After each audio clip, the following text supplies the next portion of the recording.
atividade na sua universidade, né? Então, espero também poder conhecê-la presencialmente, né? Todo será um prazer todo nosso. E eu adorei a ideia do projeto de extensão, né, do café científico. Vamos falar de ciência e o quanto essa proposta ela está vinculada aí às nossas demandas de popularização da ciência, de valorização, né, do que nós fazemos, especialmente no espaço universitário, uma vez que no Brasil a principal fonte dessa produção científica são os trabalhos de pós-graduação e as pesquisas que os professores desenvolvem de forma permanente, então, de valorização e de reconhecimento deste nível de ensino, né, e os seus efeitos, como reverbera para a qualificação dos processos sociais, resolução de problemas, monitoramento de políticas educacionais, enfim, né. Então, essa proposta é muito legal, gostei, vamos falar de ciência. E aí o desafio que o Sebastião me colocou, porque aí eu já estou obedecendo o Sebastião, quem tem juízo obedece, né, Sebastião? O Sebastião propôs o título, Produção do Quadro Teórico e Revisão de Literatura na Pesquisa Científica. Então, vou tentar compartilhar com os colegas essa temática a partir das leituras que tenho realizado e um pouco da experiência, né, advinda da orientação de iniciação científica, trabalhos de conclusão, mestrado, doutorado, e também das bancas, né, que participamos aí ao longo da trajetória acadêmica. E aí, então, a partir dessa temática, eu fui traçando algumas questões de investigação. Sebastião, conseguiu visualizar direitinho aí a transição? Visualizei sim, tá tranquilo. Então, qual é o meu propósito aí, a partir desse desafio colocado, né? O que significa produzir o quadro teórico de uma investigação?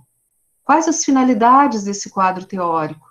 O que se entende por teoria e como essa teoria se articula ao processo de investigação?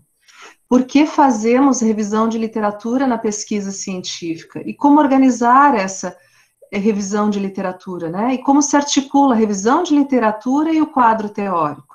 E aí, para os colegas de Angola, que fico muito feliz, né, que estejam nos acompanhando aí, que temos projetos em conjunto, e cada vez mais os nossos laços se aproximam, né?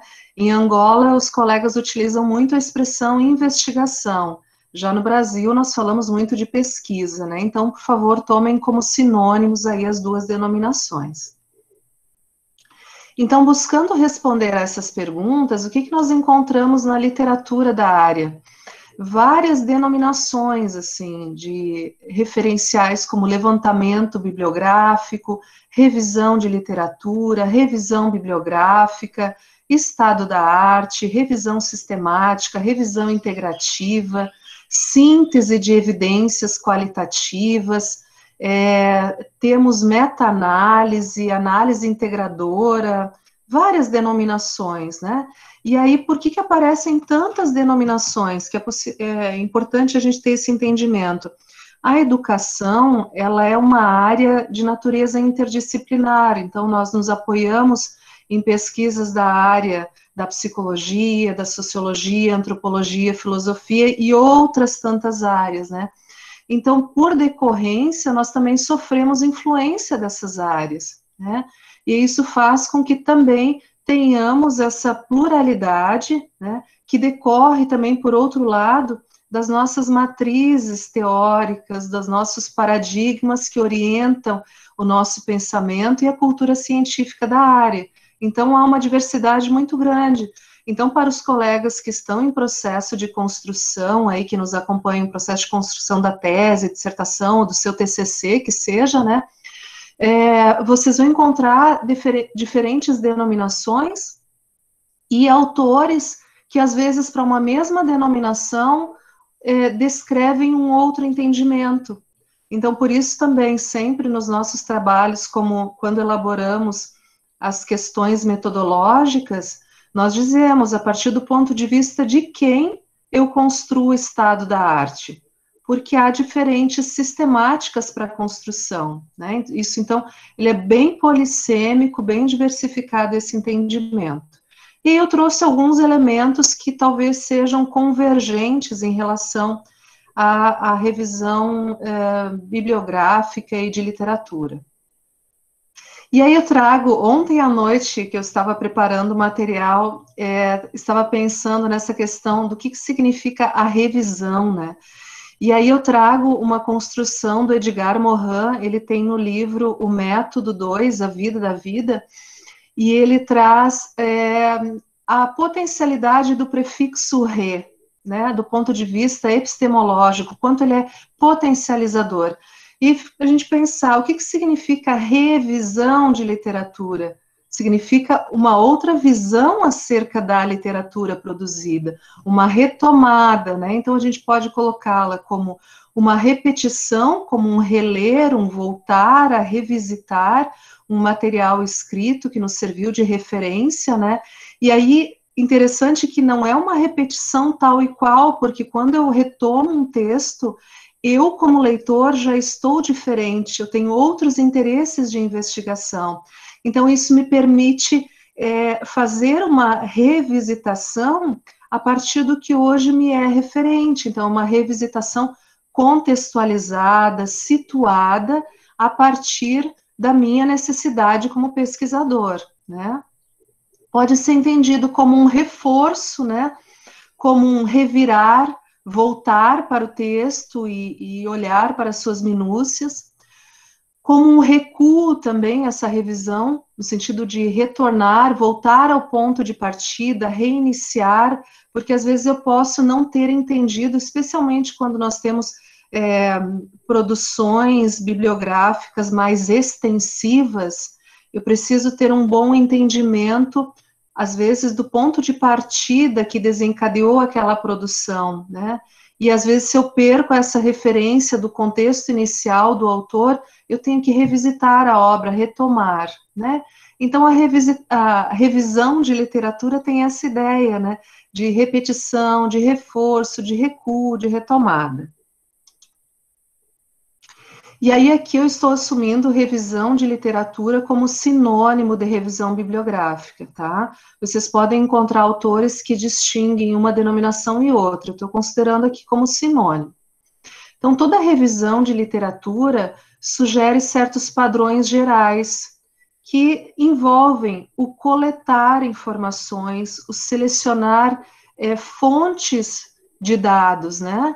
Então, coletar, avaliar esses dados, essas informações e apresentar essas evidências, quer dizer, como é que eu sistematizo, como é que eu organizo essas evidências acerca das pesquisas que foram sistematizadas e que hoje estão compartilhadas em domínios públicos. Então, a revisão de literatura, ela se aplica tanto à revisão de obras como livros, como artigos científicos, teses, dissertações, trabalhos de conclusão, né? Então, nós temos um universo muito grande de fontes para esses dados. Eu trago uma referência aqui de um artigo do Carvalho, que traz um pouquinho dessa potencialidade da revisão de literatura, né? Ela nos permite traçar a amplitude da temática, então eu compreender se o meu tema, por exemplo, de investigação é currículo, né, e eu tenho uma aproximação primeira, dada a minha formação, acerca do currículo. Bom, mas o que se entende hoje acerca do currículo e o que envolve essa produção do currículo? E aí eu vou me deparar com a amplitude dessa temática, porque eu posso abordar o currículo do ponto de vista prescrito, do ponto de vista normativo, do ponto de vista da ação, o currículo oculto. Então, nós temos macroconceitos dentro do que a gente denomina de temática, né? E que eu preciso cercar esse tema dos múltiplos elementos que estão envolvidos, para poder delimitar a minha pesquisa, para poder construir a pergunta de investigação. Tem também a finalidade ou a possibilidade de atualizar os conhecimentos do pesquisador e de posicioná-lo, né? Então, o que significa esse atualizar o conhecimento do pesquisador? Muito do que nós investigamos é com base em algum acesso, algum conhecimento produzido em outro momento. Então, por exemplo, eu tenho uma predileção a estudos que tratam de formação de professores, mas muito do que eu li sobre formação de professores foi na minha formação inicial, foi no mestrado, foi no doutorado, que já se passaram 10 anos, né? Então, não posso me abraçar àquela literatura de 10 anos atrás, porque ela já se transformou. Inclusive, quem eu usava como referência, né, nessas pesquisas já mudou de ideia acerca da formação. Então, eu preciso me atualizar, né, dentro desse campo de investigação. E essa questão de posicionamento do pesquisador significa que eu posso optar por uma base teórica, né, que aí vem a relação da revisão bibliográfica com a produção desse marco teórico. A teoria, ela nos possibilita, ela nos fornece as lentes de leitura, as chaves de leitura, né? Ela nos subsidia na construção de esquemas cognitivos que nos mobilizam a interpretar, a sistematizar, a comparar os dados, né? Então, quando eu digo que posiciona o autor, é, por exemplo, o modo como eu olho a formação de professores é a partir de uma perspectiva marxista, é a partir de uma perspectiva Foucaultiana. Então, esse posicionamento me coloca como pesquisador dentro da área numa predileção por determinadas teorias ou determinados marcos teóricos, né? Também envolve a busca de respostas para as questões de pesquisa. Então, quer dizer, a minha questão de pesquisa, ela é uma boa pergunta? Meu problema de investigação é um bom problema de investigação? Ele tem um potencial? Quando eu faço a revisão de literatura, eu tenho pistas para avaliar a potencialidade da minha questão de pesquisa, porque a literatura já me dá respostas, né, pistas sobre alguns elementos envolvidos na minha questão de pesquisa, a ponto de, por exemplo, eu chegar à conclusão de, olha, isso já foi respondido por outra investigação, minha pergunta não é tão boa assim, né? Também nos permite apontar ausências e limitações conceituais. Então, por mais que tenhamos um vasto conhecimento na área da educação, mas às vezes dentro de por exemplo, dentro de uma determinada teoria, certos problemas científicos ainda não foram resolvidos, ou ainda não se tem um entendimento conceitual, uma construção consensuada. Então, nos permite olhar para essas zonas, essas questões nebulosas ainda, e fazer avançar aí a produção científica. E, inclusive, quando a gente olha para a limitação dos conceitos, nós também podemos pensar na ideia de que os conceitos, eles devem ser transformados, revisitados, eles não são eternos, né? Gionara, só um momento aqui. Faustino, por favor, interrompa seu compartilhamento de tela aí, é que seu slide sumiu, aí o Faustino está apresentando outros slides aqui. Só um momento, Gionara. Uhum. Coloca interromper, Faustino, por favor.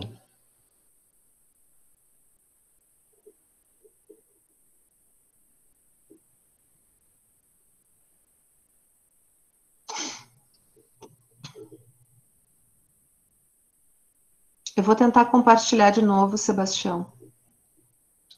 Só um momento. É porque ficou duas telas compartilhadas no meu e algumas pessoas estavam visualizando só a dele. Agora sim, tá melhor? Sim, Faustino, obrigado. Só deixa o áudio desligado, por favor. Tá bom, peço desculpas. Okay. Não, tranquilo.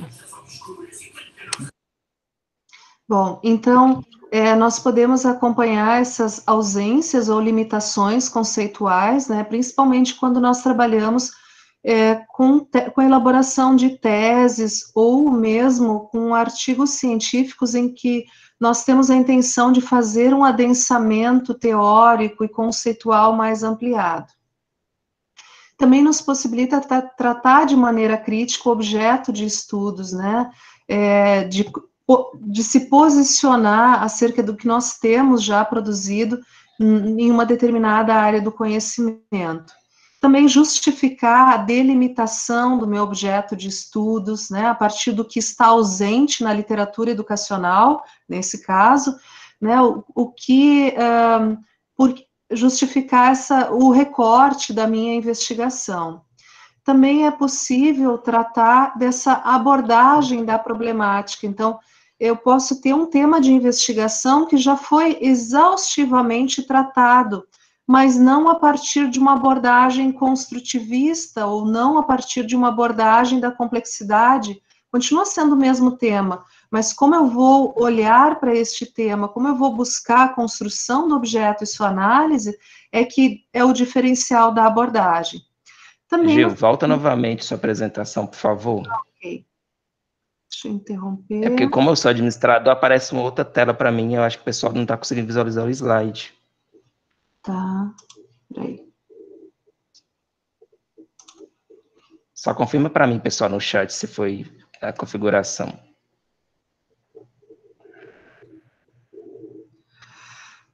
Deixa eu voltar aqui.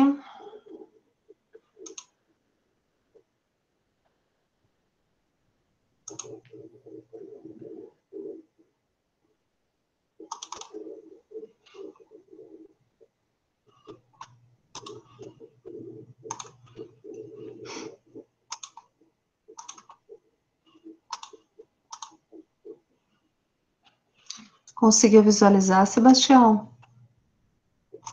Só um momento.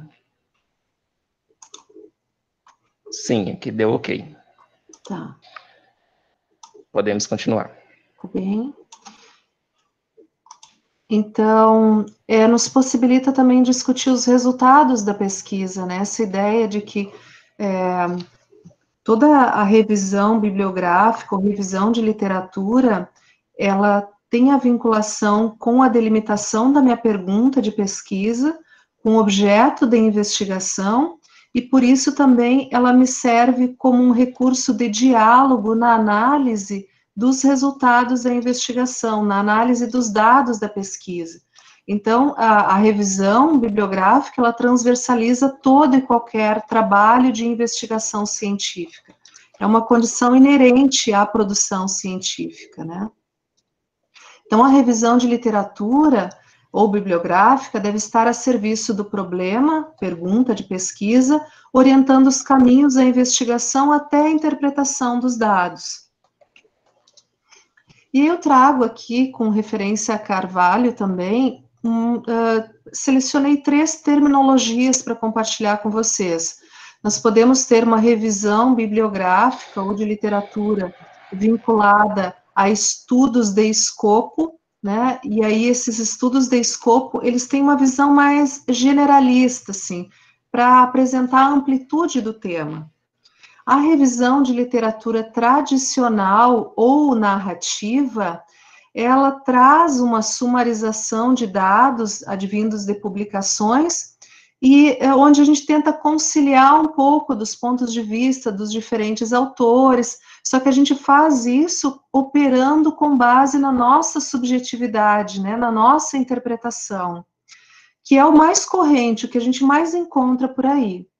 Uma revisão de literatura, por sua vez, sistemática ou integradora, ela requer um trabalho de maior rigor metodológico. Então, ela requer um planejamento, ela está vinculada às perguntas de pesquisa, demanda a produção de sínteses de análise crítica. Então, a gente consegue identificar as ausências, as inconsistências em um corpo de conhecimentos, que pode ser um conjunto de artigos, um conjunto de teses, de dissertações, mas você faz todo um planejamento, você tem um roteiro, uma orientação para fazer a leitura. Então, é como se você, fazendo uma relação de analogia, né? Se eu vou produzir dados de campo e elaboro um roteiro de entrevista, a mesma situação é quando eu vou fazer uma revisão de literatura de artigos científicos. Eu preciso elaborar um roteiro do que eu quero enxergar, do que eu quero rastrear, do que eu quero procurar neste material. né? E isso é super importante nesse processo de planejamento. Então, de modo geral, assim, que a gente encontra na revisão de literatura, alguns passos, né, de como executá-la. Então, a primeira coisa, a gente sempre vai partir da definição do tema e o escopo geral do estudo. O que é esse escopo geral do estudo? É a pergunta de investigação ou as perguntas de investigação e os nossos objetivos de pesquisa. Então, esse é o núcleo central. Eu não posso fazer uma leitura descolada dessa intencionalidade. O que eu estou investigando, para que eu estou investigando, por que eu estou investigando. Então, esse núcleo central é que vai servir de orientador para a leitura que eu farei na sequência. Tendo essa definição do tema e do escopo geral do estudo, nós fazemos a formulação do protocolo de pesquisa, né, ou do protocolo de análise desse material bibliográfico. Então, vou definir uma metodologia para essa busca, triagem e como vou fazer a análise, tá? Preciso também fazer a identificação, a extração e análise crítica desses dados. E a redação da revisão é o último momento, e a redação da revisão, ele segue o roteiro de qualquer outro trabalho científico, né? A redação de uma revisão bibliográfica, ela tem que ter uma introdução, um desenvolvimento e uma conclusão. Mas isso só é produzido depois que eu passei por esse trabalho de maior rigor metodológico. Então, como construir aqui, o Carvalho, ele sugere, né, formulação do protocolo de pesquisa. Então, eu coloquei para vocês como construir esse protocolo de revisão de literatura. E vou dar alguns exemplos, que eu acho que os exemplos, eles nos ajudam a pensar, né, nos servem de referência. Então, essa elaboração do protocolo inicia-se primeiro com a definição de palavra-chave ou descritores, né? Então, por exemplo, se minha investigação é sobre currículo, que outras palavras ou descritores são importantes para mim em relação ao currículo? Por exemplo, é currículo de educação básica ou é currículo de educação superior? Ou é currículo de formação profissional? Que currículo é esse? Então, eu quero olhar para questões de planejamento curricular, avaliação curricular, o que eu quero olhar? Então, esse conjunto de palavras-chave facilita a busca, né, dessas fontes para revisão bibliográfica ou revisão de literatura. É importante eu selecionar também com quais idiomas eu vou trabalhar, se eu tenho facilidade de leitura no espanhol, no francês, no inglês, quer dizer, eu também traduzo para esses idiomas para ampliar a minha busca e ter acesso a uma literatura estrangeira. Pensar em sinônimos também, por exemplo, tive uma orientanda que trabalhava com, a pesquisa dela era sobre a coordenação pedagógica em escolas. Bom, para chegar à coordenação pedagógica, nós ainda temos supervisão escolar, né? Temos o gestor pedagógico, então a gente foi tentando vários sinônimos aí para tentar encontrar os materiais para ela poder fazer a análise. Os conectivos, né, eu posso colocar currículo e avaliação, currículo e planejamento, então vou fazer essa mescla, mas eu faço sempre uma seleção, é o primeiro movimento. Tendo definidas as palavras-chave, eu vou definir a fonte dessa busca, né, em que bases de dados eu vou fazer a busca. Isso é importante sinalizar na investigação, porque eu posso optar por apenas uma base de dados, ou eu posso revirar várias bases de dados. Só que tem alguns temas que eles são já muito presentes na área da educação. Então, por exemplo, didática, né? A palavra-chave didática. Eu tenho muito sobre didática em todas as bases. E eu vou produzir uma base gigantesca que talvez eu não dê conta de fazer essa análise. Então, eu vou restringir somente a fonte de dados aos artigos publicados no Cielo. E é só nessa base que eu vou fazer a investigação. Ou no portal de periódicos, ou no banco de teses e dissertações da CAPES, né? E, às vezes, ao mesmo tempo, eu posso ter a intencionalidade de buscar somente em uma base. Só que aí essa base gerou sinalizou 3 artigos, mas aí 3 artigos para uma revisão bibliográfica não é suficiente. Aí eu tenho que ampliar para outra base. Então, vocês têm que pensar de forma estratégica na produção dessa fonte de dados. Preciso pensar nos critérios de inclusão e exclusão. Quer dizer, quando eu busco por palavra-chave, vem uma listagem, né?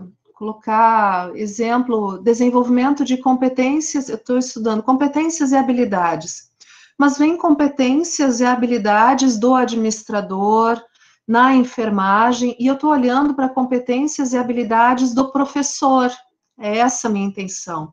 Então, eu já posso, por meio do título, fazer a exclusão. Esse artigo não contempla a base de dados que eu pretendo produzir, né? Ou eu posso, na dúvida, olhar para o resumo, olhar para o idioma, né? Se eu estou buscando português e espanhol e veio alguma coisa em inglês na minha busca, não, esse eu não vou considerar. O tipo de trabalho, então, se eu estou buscando artigos, dissertações, teses, o que eu estou buscando? A data de publicação é importante também a gente considerar, caso vocês façam uma busca e percebam uma amplitude muito grande, vocês podem delimitar, por exemplo, banco de teses e dissertações, delimitem no último quadriênio, ou, pode colocar, no caso de artigos, na última década, nos últimos 5 anos, né?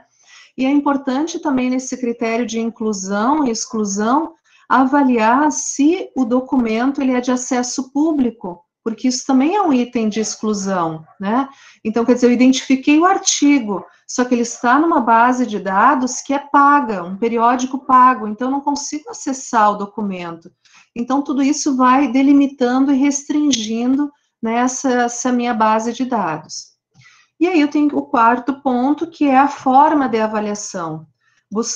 Buscar esses tópicos, né? O que eu quero observar, o que eu quero acompanhar. E aí um exemplo que o Carvalho traz no artigo dele, depois eu recomendo que vocês acessem o artigo, ele é bem didático na sistematização. Ele colocou aqui um exemplo, né? Eu tenho os questionamentos da pesquisa, as perguntas de pesquisa, tenho as referências, então, o artigo ou o livro, 1, 2, 3, né? E aí, por exemplo, delimitada o que eu quero investigar, o que eu quero procurar nesses documentos, né?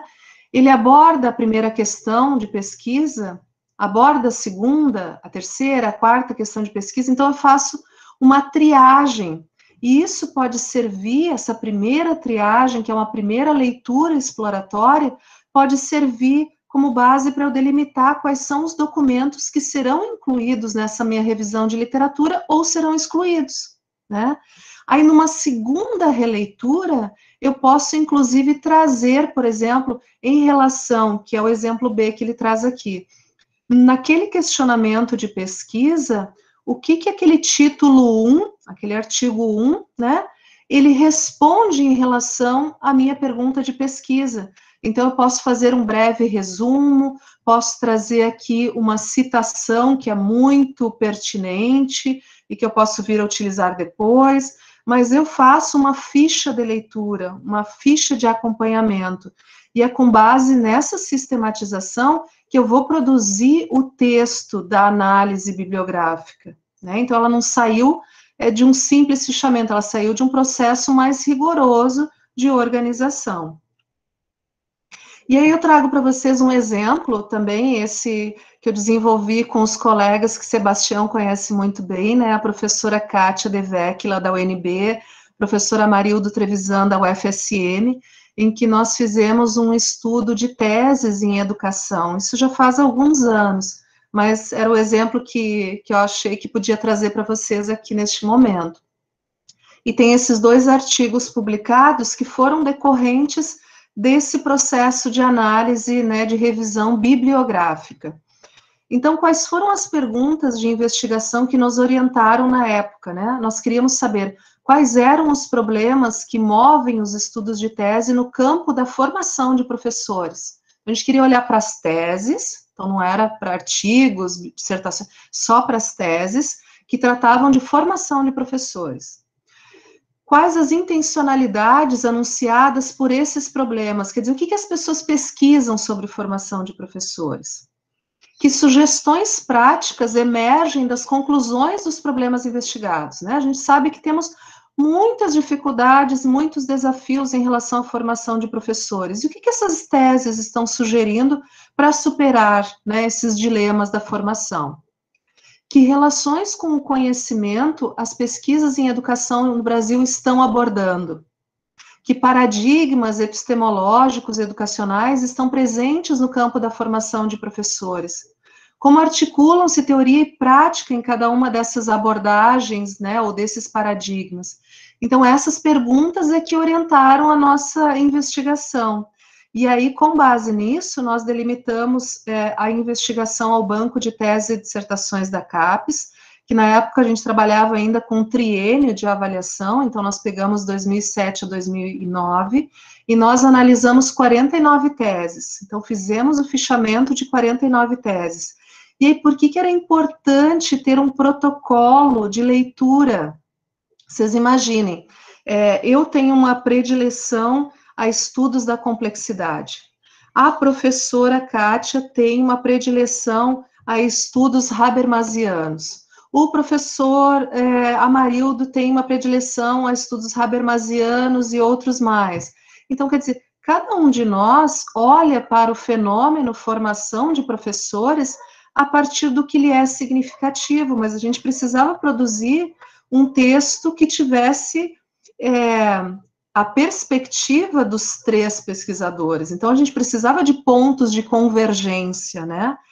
E para isso nós organizamos o protocolo, justamente para encontrar esses pontos comuns, porque senão eu faria leitura de 15 teses do jeito que eu queria, a professora Kátia do jeito que ela queria. Quer dizer, a gente tem que olhar para as mesmas coisas, nos mesmos documentos que foram selecionados no mesmo período. Então, no protocolo, nós seguimos a seguinte classificação, né? O título das teses, que aí a gente conseguia olhar, ter algumas pistas, né, para dizer se entrava ou não para o banco de dados dessa revisão bibliográfica, o autor, o ano de defesa, a universidade, porque a gente queria olhar também onde quem está fazendo pesquisa sobre formação de professores no Brasil. É mais no Sudeste, é no Sul, onde é que está situado? Palavra-chave, então, que já davam também alguma indicação das predileções teóricas, né, o que estava orientando aí o estudo. Os objetivos da investigação, o método de pesquisa envolvendo as abordagens, instrumentos de produção de dados também, as concepções de sujeito e objeto, relação teoria e prática, concepção de formação de professores, concepção de educação, de sociedade e os principais autores utilizados, né, nesses estudos. Então, nossa intenção primeira era olhar a parte do resumo, a introdução, a parte da metodologia e a parte das considerações finais. Só que aí alguns elementos desses a gente não conseguiu olhar nessas partes da tese. Acabou que nós tivemos que fazer a leitura quase que integral, porque há uma diversidade de formatos também das nossas teses aqui no Brasil, né? Mas esse foi o protocolo que a gente seguiu. Então, desses itens, nós montamos uma tabela e fomos preenchendo, catalogando cada uma das teses. Tem uma outra sugestão também do Galvão, né, que para fazer essa revisão sistemática, que aqui a gente não está falando da revisão tradicional, a gente está falando de uma revisão mais rigorosa, né? Então, nesse caso, eu preciso elaborar a pergunta de pesquisa, fazer essa busca na literatura, fazer a seleção dos artigos, né, ou dos documentos que eu vou analisar, fazer a extração desses dados, que aí no nosso caso nós fizemos por meio do protocolo, a avaliação da qualidade metodológica, ele sugere também, né, a síntese dos dados, que é a produção do texto, a meta-análise, a avaliação da qualidade das evidências, fazendo as comparações, os cruzamentos, e a redação e publicação dos resultados. Então, é uma outra, aqui ele coloca 8 etapas, no exemplo anterior que eu dei do Carvalho, ele colocava 4 etapas. Então, só para vocês perceberem que há diferenciações, assim, dependendo do ponto de vista de cada autor. Então, o que é fundamental a gente pensar, independente, né, do que nós estamos utilizando como referência? Tudo parte da pergunta de pesquisa. São as perguntas que movem o mundo, né? Já dizem os comerciais por aí. Então, uma pergunta bem feita, ela delimita o tema de investigação e ela delimita também as possibilidades da minha busca, da minha composição dessa base de dados para realizar a revisão bibliográfica. Então, a pergunta é fundamental, ou o conjunto de perguntas, né? Dessas perguntas, eu posso fazer uma revisão de literatura mais exploratória, se for o caso. E dessa revisão de literatura, eu posso construir o meu marco teórico. Então, o quadro teórico, ele pode aparecer ou não, por exemplo, numa dissertação de mestrado. O quadro teórico que sinaliza o posicionamento do autor, né, a partir de quais paradigmas ele opera, a partir de quais marcos conceituais, ela é mais exigida em teses de doutorado. Então, nem sempre nós temos um quadro teórico com uma apropriação, né, do pesquisador a ponto de dar conta de uma investigação de mestrado que se desenvolve em 2 anos. Por exemplo, quem opta por operar a análise a partir de estudos pós-estruturalistas. Será que a pessoa conseguiu se apropriar dos estudos do Foucault na sua integralidade, conseguiu compreendê-los nesse período de 2 anos? Então, às vezes não é possível construir esse quadro teórico mais consolidado por essa contingência de tempo, mas é possível construir uma revisão de literatura e, às vezes, selecionar 2 ou 3 conceitos que são fundamentais e que estão interligados à pergunta de pesquisa, né? Então, eu entendo que o quadro teórico, ele decorre, porque o quadro teórico é uma escolha que o pesquisador faz, uma escolha intencional, ele orienta meu modo de ver, de interpretar os achados, os fenômenos educacionais. Então, o quadro teórico, ele decorre do meu conhecimento na área, então decorre de uma revisão de literatura. Então, eu entendo que há uma precedência, né? Se eu estou pensando no quadro teórico, primeiro eu tenho que fazer a revisão de literatura. E aí eu trago para vocês que eu considero assim uma pérola, que é muito engraçado. Vamos ver se vocês se identificam, assim como eu me identifiquei. A Alves Mazzotti, ela teve um artigo, acho que foi na década de 90, acerca dos tipos de revisão bibliográfica serem evitados. E depois esse artigo ele foi revisitado e consta em um livro que eu coloquei lá depois nas referências bibliográficas. E aí ela diz assim, olha, depende muito a revisão bibliográfica, o modo de como fazer essa sistematização, depende muito da nossa habilidade de escrita, de interpretação, dos roteiros que seguimos, como nos organizamos, mas existem indicações do que não fazer, que são coisas mal feitas, né? E aí são os tipos de revisão a serem evitados. Então, ela diz aqui, um primeiro tipo é o arqueológico, tá? Então, quer dizer, se eu estou trabalhando, por exemplo, eu trago uma citação dela, começa pelos jesuítas, mesmo que o problema diga respeito à politecnia. Se o assunto for de educação física, considera imperioso recuar à Grécia clássica. Tipo, as pessoas ficam vistoriando, revirando, fazendo aquela função... Tem teses e dissertações que eu avalio que o referencial teórico, por exemplo, a revisão bibliográfica, é de 50 páginas. E a análise dos dados, que é o que me interessa, quer dizer, que contribuição a pesquisa trouxe para a área por meio dos dados que foram produzidos e analisados. Às vezes a análise tem 15 páginas. Quer dizer, revirei todos os mortos, mas eles não me ajudaram a avançar na área do conhecimento.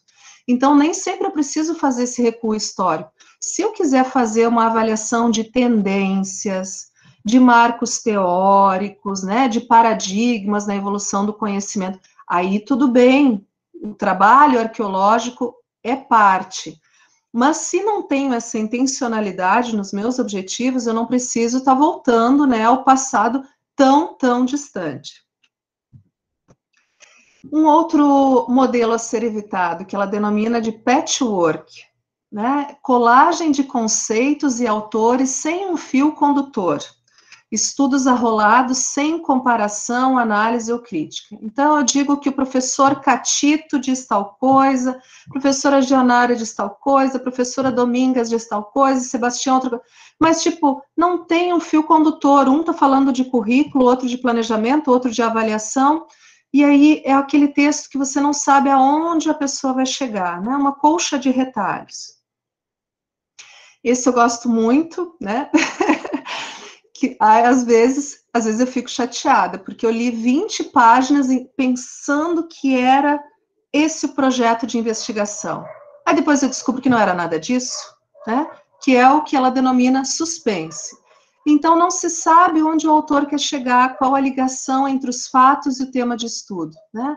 Se encaminha numa direção que de repente descobre que o foco é outro.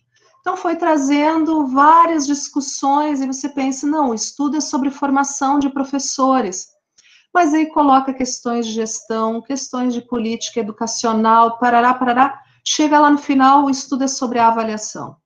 Então, podia ter focado na avaliação desde o princípio. O estilo rococó, em que as conceituações teóricas são rebuscadas, decorativas e apresentam dados irrelevantes. O que significa esse estilo rococó e rebuscado? A gente escreve para os outros não entenderem o que a gente escreveu, né? Então, eu mobilizo todo o meu vocabulário, vou falar de mim agora, vou mobilizar todo o meu pedagogês, as palavras, assim, mais estranhas e desconhecidas, para fazer escrita, né? E aí, eu não estou dizendo onde está o conteúdo, né? Tem apenas essa função decorativa, então é um rebuscado que não está articulado por um fio condutor argumentativo, ele é só decorativo. Tem a outra denominação que ela traz, que é o coquetel teórico, né? Então aí eu penso, vou fazer minha revisão de literatura e vou trabalhar com livros, né, que eu dei o exemplo dos artigos, mas eu posso trabalhar somente com livros. Só que aí eu faço um coquetel, eu jogo Marx junto com Edgar Morin, com Freud, com Piaget, e aí fica um coquetel teórico. E aí, nesse coquetel teórico, porque eu não tenho uma apropriação teórica suficiente, eu não consigo perceber as incompatibilidades entre os conceitos, né? Às vezes, até mesmo por esse desconhecimento, a pessoa pensa, não, o conceito de sujeito, por exemplo, o sujeito para as teorias cognitivistas em educação é um conceito de sujeito. Para os pós-estruturalistas Foucaultianos, o sujeito é outro sujeito, é a mesma palavra, né? Mas o entendimento que se tem a partir daquela lente teórica nos posiciona em outro universo de entendimento, outro universo de compreensão. Então, o coquetel teórico é isso, eu junto muitos autores, mas não consigo dar conta, né? Esse é outro também exemplo muito conhecido da revisão de literatura como um apêndice inútil. Quer dizer, a pessoa faz na sua dissertação, ou tese, ou até mesmo num artigo científico, traz uma revisão de literatura no momento do referencial teórico. Quando ela vai analisar os dados, ela não mobiliza nenhum desses autores, fica descolado. É por isso a ideia de um apêndice inútil, né? Para que me serve aquela revisão de literatura, sendo que eu não volto a conversar com o que foi apresentado no primeiro momento?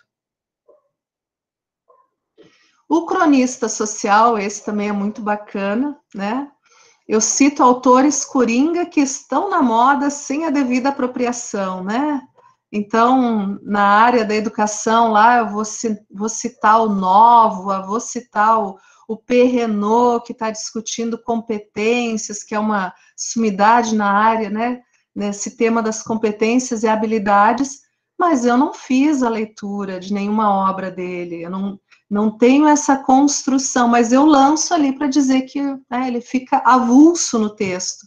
E muitas vezes o que acontece, quando a gente lança de forma avulsa esses autores coringa, eu posso estar correndo a erros, problemas conceituais. E uma outra situação vou dar o exemplo da leitura do Tardif em Saberes da Docência, né? Toda a produção do Tardif, ela é mais vinculada à educação básica, mas eu quero fazer uma transposição para a educação superior. Eu posso fazer isso, mas eu tenho que dizer na análise desse referencial bibliográfico que o contexto em que ele produziu esse entendimento era esse, que é diferente do meu. Então, não é só jogar uma citação no meio do texto, né, só para apresentar um autor coringa.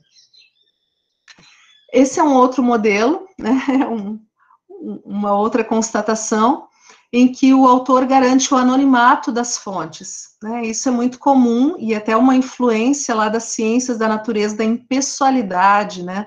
Do autor do texto não se colocar. Então, sabe-se, aí a pergunta é, quem sabe? Tem sido observado, quem observou? Muitos autores, que autores? Vários estudos, que estudos? Né? Então, vem assim no anonimato total. Né? E esse anonimato, ele acaba negando a autoria, quer dizer, eu posso estar parafraseando alguém, mas eu não estou dizendo quem é, estou escondendo a fonte, e ele dificulta muito a avaliação das informações, a sustentação argumentativa para quem avalia um trabalho, né, eu não consigo, faltam informações. O ventríloco, que é outra personalidade, outro estilo de escrita e de revisão bibliográfica, que fala pela boca dos outros, né? Parafraseia suas ideias, tornando-se uma sucessão monótona de afirmações. Então, para fulano, segundo Beltrano, Beltrano observa, Cicrano pontua, até acabar o estoque de verbos. O que significa isso? A gente precisa se colocar no texto. Eu posso citar vários autores, mas eu cito para me posicionar, para me colocar em diálogo, em discussão. Não é fazer uma compilação de citações. Muitas vezes também você faz a leitura de 10, 15 páginas de revisão bibliográfica e você não sabe o que a pessoa que está escrevendo pensa sobre, porque ela não se coloca no texto, né? Então, esse é o famoso ventríloco. Tá? Aqui eu coloquei para vocês a referência e o artigo da Alves Mazzotti, né, com esses tipos inesquecíveis, como ela denomina, está no livro do Bianchetti e Machado, A Bússola do Escrever, que é uma obra que já foi revisitada e é bem conhecida, né? Os desafios e estratégias de orientação e escrita de teses e dissertações. É muito interessante esse livro, gosto bastante.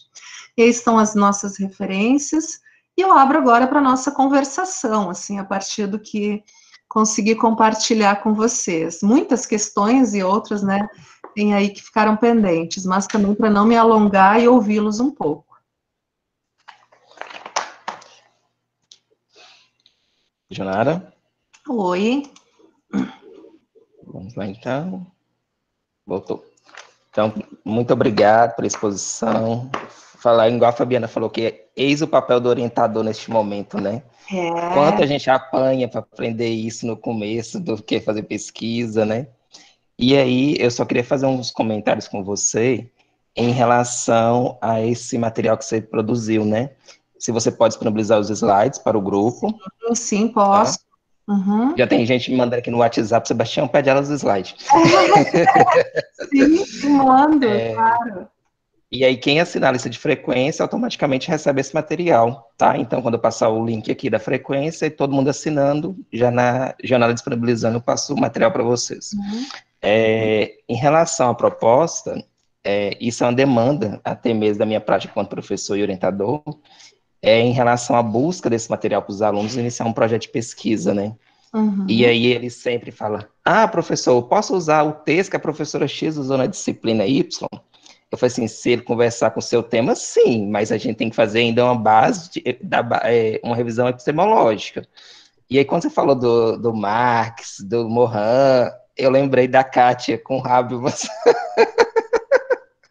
né? Então, assim, fazer uma revisão de literatura ou uma revisão sistemática, né, dependendo do conceito que for assumido pelo pesquisador, eu acredito que tem que ser tudo isso levado em conta. E aí eu queria ver com você a questão, o tempo, Jonara. Eu acho que você falou muito bem. Nós temos alunos da graduação no projeto, nós temos alunos da pós, já temos professores também da própria universidade, e de modo permanente a gente está fazendo revisão da literatura, seja para a produção de uma tese, de uma monografia, de um artigo. O tempo, como que você colocaria essa questão do tempo?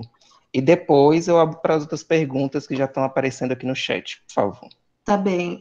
Sebastião, bem pertinente a tua questão, e eu colocaria vinculado, eu casaria tempo com as habilidades do pesquisador.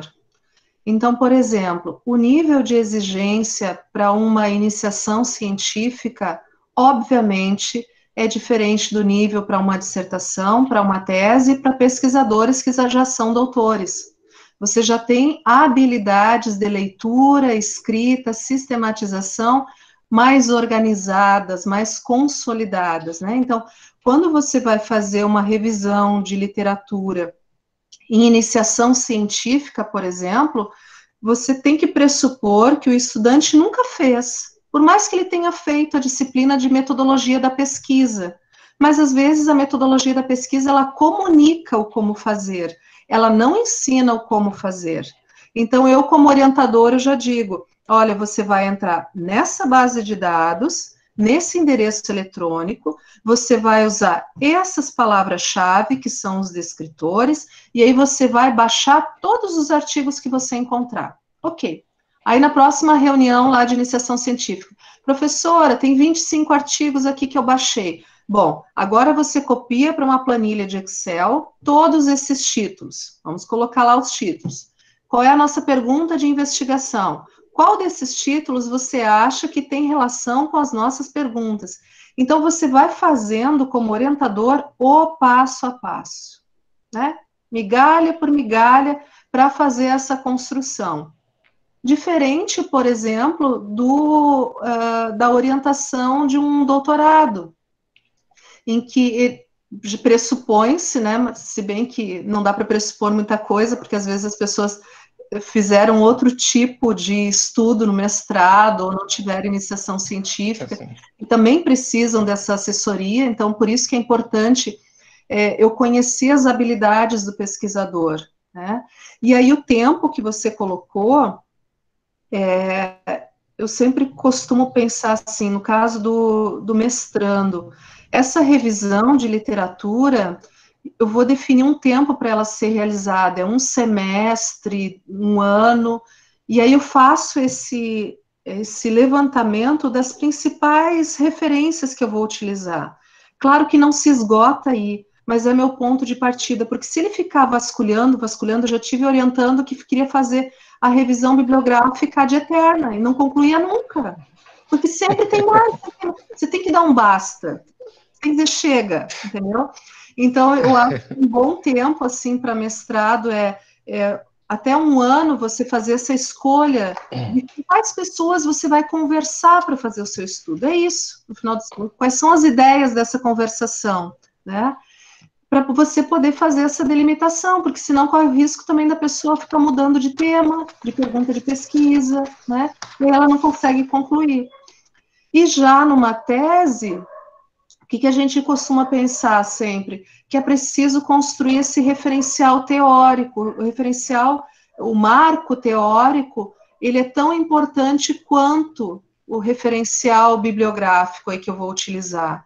Então, às vezes, eu tenho que investir muito mais no adensamento teórico de um determinado autor, de uma determinada vertente, né?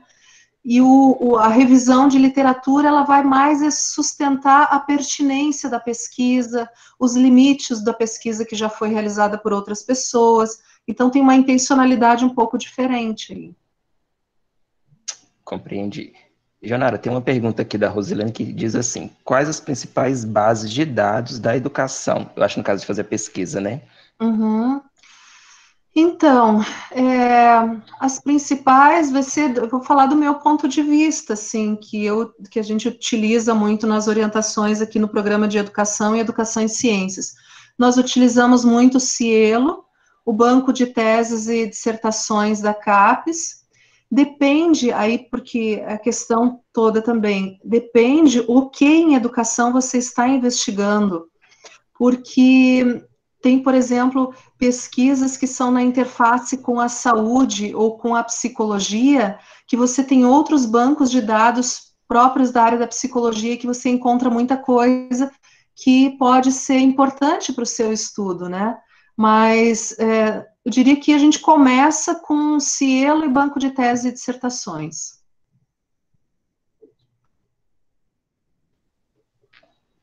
Uma outra pergunta também é do Rômulo. É interessante desenvolver uma revisão de literatura para desenvolver um projeto de seleção de mestrado ou doutorado, ou mantém a revisão apenas na escrita do trabalho em si, Não, seja tem. uma tese ou uma dissertação? Não, Rômulo, tem que fazer, assim, por que que tem que fazer? Porque, de repente, você está propondo um projeto de investigação, seja ele de mestrado, doutorado, qualquer projeto de investigação, né? Você está propondo, e aí o que nós temos disponível na literatura da área já responde. Então, sua intenção de pesquisa, ela já foi ultrapassada, ela já foi respondida por outros. Então, você precisa ter minimamente uma revisão de literatura para, inclusive, sustentar o quanto a sua proposta ela se diferencia do que já temos na área. É claro que uma revisão de literatura para uma seleção de mestrado ou doutorado, ela vai ser mais sintética, ela vai ser mais reduzida, né? Assim como um trabalho de tese ou dissertação, você pode investir um pouco mais, né? E é natural que você avance mais na tese e na dissertação. Mas tem que fazer essa revisão, ela é condição para você delimitar o seu projeto. Porque você pode, inclusive, trazer compreensões equivocadas, né? Acerca de um tema. Dá o exemplo da análise de currículo. Então, do meu ponto de vista, eu entendo que os dilemas do currículo escolar, eles estão vinculados à formação do professor. E eu esqueço toda a influência decorrente da política educacional. E como o currículo proposto influencia o que os professores fazem. Então, às vezes, eu posso estar tendo uma leitura muito ingênua do problema. Então, ampliar o que eu sei por meio de uma revisão de literatura me dá mais possibilidades argumentativas, demonstra minha capacidade de entendimento, né, o quanto eu estou atualizado dentro dessa temática, é super importante. Ok, aqui no chat nós não temos mais perguntas, só verificar aqui. Pessoal, quem quiser fazer alguma pergunta através já da áudio, câmera, com a professora Gionara diretamente, pode ficar à vontade. Quem quiser se inscrever também pelo chat também. Sebastião. É o Janês, professor Janês. Oi. Olá. Pode ficar à vontade, professor. Professora. Obrigado, Sebastião. Boa tarde, professora. Olá. Muito bom a sua exposição aí. Mais ou menos na direção do que foi exposto, que eu quero fazer um comentário, né? E aí eu gostaria que você também comentasse sobre isso. Que a gente vê, você falou aí no finalzinho da sua fala, quando você categoriza ali cada momento ali, ou cada tipo de pesquisador, né, ou de iniciante, essas questões que eles colocam de misturar os referenciais teóricos, né, de misturar os referenciais que, às vezes, eles assumem posições epistemológicas diferenciadas, né, e aí o estudante, o pesquisador iniciante, ele ainda não tem esse amadurecimento e aí ele não compreende, mas ele quer fazer bonito, né, usar as palavras bonitas, enfim. Como que tu vê isso e qual o impacto e o prejuízo, obviamente, que isso traz para as pesquisas? Uhum. É isso, obrigado. Obrigada pela sua pergunta. Vou partir do final, né? O impacto ou prejuízo, eu acho que está justamente na impossibilidade de avançar conceitualmente dentro de cada um dos campos ou dos paradigmas, né, da área da educação, os grandes referenciais teóricos que nos sustentam, nos ancoram. Então, quando você tem um bom adensamento, né, você tem a você tem a teoria na mão, você consegue avançar conceitualmente. Agora, se eu não tenho a teoria na mão, os resultados da pesquisa, eles podem ser muito frágeis, né? As conclusões, elas podem remeter ao que já foi dito. E aí, o que eu penso que é importante em relação à orientação do estudante, que é o papel do orientador, quando você percebe que ele está querendo pipocar entre diversos autores que não conversam muito bem, né, de você ajudar a produzir essa delimitação, né, e ele pode, num segundo momento, se aprofundar, compreender um pouco melhor e tentar traçar esse diálogo, essas diferenciações. Mas às vezes ele não tem tempo para fazer isso. Então, é o papel do orientador mesmo, dizer, olha, isso não está conversando bem aqui, é melhor tirar para que você mantenha uma coerência interna no seu texto, né? E que ele possa produzir resultados que sejam diferenciais para a área, inovadores para a área.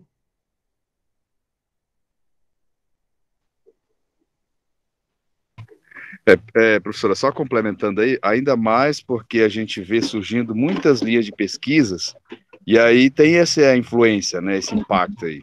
Uhum. Com certeza. Obrigado. O professor Janês, ele é nosso vice-diretor de campus, professor do curso de matemática e também trabalha no programa de pós-graduação em ciências e saúde aqui da universidade. Tem participado aí conosco em diversas etapas do projeto, desde a proposta inicial de elaboração do projeto e tudo mais. Que legal. Agora me ocorreu um exemplo para dar para o Janês, assim, no grupo de estudos que eu coordeno aqui na universidade, a gente tem tido já nos últimos anos uma predileção aos estudos da complexidade. Então, eu venho de uma caminhada em que eu me fiz marxista na graduação, então eram esses os operadores cognitivos que eu mobilizava na graduação. Durante o mestrado, eu li todas as obras do Paulo Freire que estavam disponíveis na época, porque era onde eu me ancorava para fazer a construção acerca da formação de professores para a educação de jovens e adultos. E aí, no doutorado, eu fui para o pensamento complexo. Bom, o pensamento complexo demanda muitas apropriações, né? E aí continuei estudando, porque eu terminei o doutorado e entendi, não, tem muita coisa ainda que eu preciso, que tem potencial de compreensão. Ok, aí propus no grupo de estudos que a gente passasse a fazer a leitura dos métodos, né, do Edgar Morin, para compreender, inclusive, essa articulação entre a teoria e o método, né, como é que ele pensa isso. E aí eu fui acolhendo os mestrandos, porque eu participo de 3 programas de pós-graduação, então tem gente entrando a todo momento, né, mais as iniciações científicas e tal. Aí, às vezes, o que as pessoas faziam? Assim, estou produzindo um texto lá para uma disciplina, e mandava assim, professora, eu queria que a senhora desse uma olhadinha e tal. Aí, quando via lá pelas tantas, caía um Edgar Morin no meio do texto. Só que o texto de referência que a gente estava lendo, que era de natureza epistemológica, a pessoa estava fazendo uma outra discussão. Então, ela jogava simplesmente no texto, sem conhecer, então ficava até feio para ela deixar aquela citação como ela colocou ali, entendeu? Então, aí eu dizia, não, olha, siga, é melhor você ter uma redução do universo das referências que você está adotando do que usar de forma inapropriada e descontextualizada alguém que tem uma vasta produção na área, né? Então, esse é o trabalho de orientador que a gente vai fazendo, ajudando outros a compreenderem essas limitações. Janara, tem mais uma pergunta aqui. Quais são as ferramentas que a universidade usa para combater o plágio? Pois é, então eu não sei responder essa pergunta.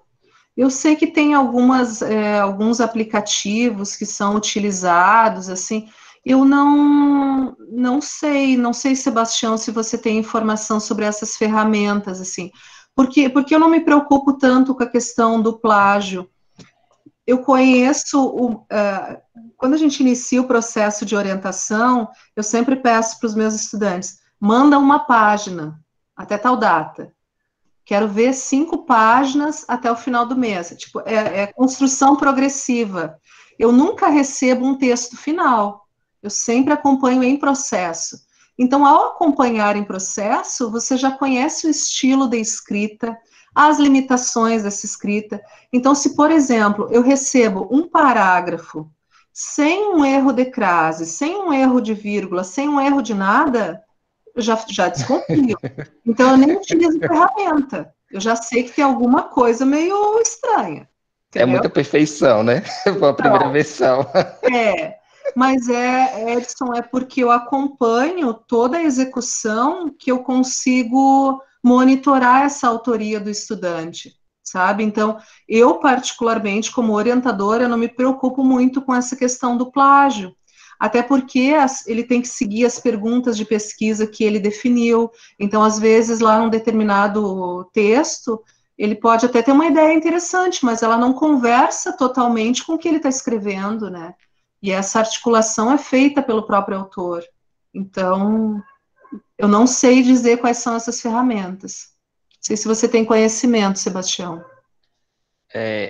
Para a minha prática aqui da universidade, sigo a mesma lógica também que você tem proposto aí.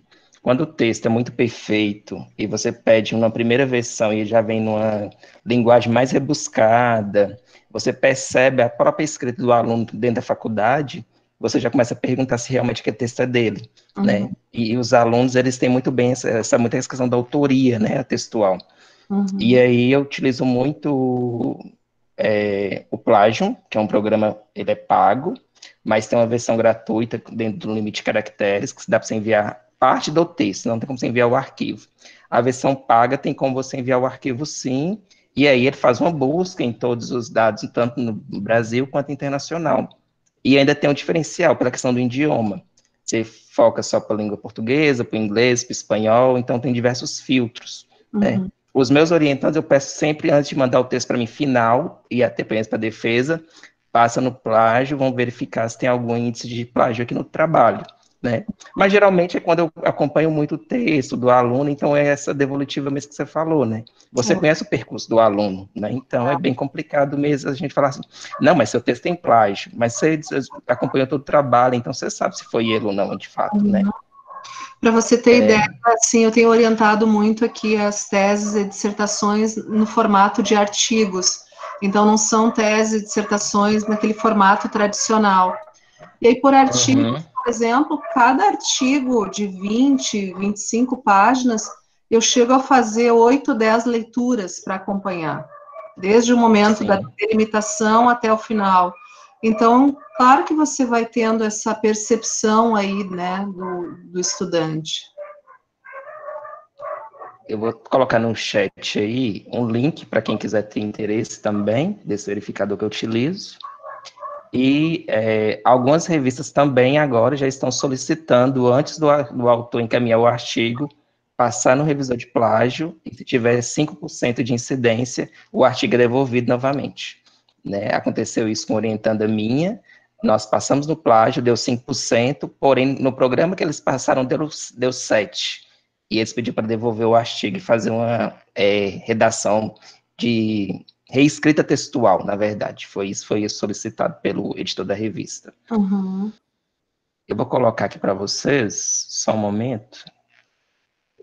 E tem um outro recurso também, Sebastião, mas aí não é em relação à questão do plágio. Mas, por exemplo, quando você faz, que eu sempre recomendo para os meus estudantes, quando você faz uma revisão de literatura, procura construir sínteses gráficas.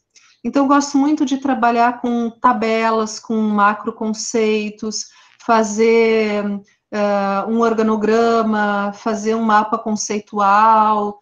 Então, essas sínteses de representação, elas demandam a autoria do estudante, para que ele expresse exatamente qual foi a contribuição daquele artigo que ele leu acerca do tema, e que ele não faça uma transposição direta do que o autor disse para o seu texto, né? Teve só algumas pessoas escreveram aqui, já é só acompanhar o chat aqui. Ah, tá. Chegou uma pergunta para mim aqui no WhatsApp, que é assim, pergunta à professora se pode colocar esses autores em tabela ou em formato de texto corrido num projeto de pesquisa. Então, isso é muito particular, é muito estilo de escrita de cada um, né? O que eu gosto de fazer, por exemplo, quando eu quero informar na metodologia qual foi a base de dados utilizada e qual foi o resultado dessa base, coloco em tabela. Por exemplo, supomos que eu estou analisando somente teses. Que ano foram essas tabelas, né? Qual o título dessas teses, qual o autor e qual a instituição, por exemplo, se eu quiser analisar a distribuição geográfica, porque senão nem preciso colocar a instituição, né? E aí coloco numa tabela, e depois a referência completa lá nas referências bibliográficas.